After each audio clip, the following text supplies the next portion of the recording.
তিনি মোদের প্রিয় হাবিব, সালাম জানাই তার প্রতি।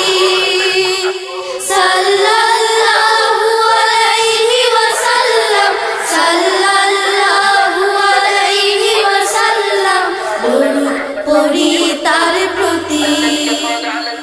সাল্লাল্লাহু আলাইহি ওয়াসাল্লাম, সাল্লাল্লাহু আলাইহি ওয়াসাল্লাম, দরুদ পড়ি তার প্রতি।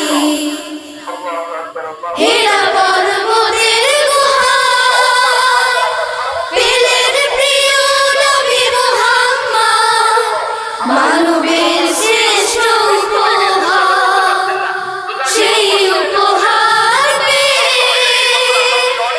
আলোকিত হলো ধূসর ধরণী, আসলো নতুন। আমাদের চেষ্টা করা উচিত রোজা রাখা কিন্তু খুব বেশি কষ্টের না।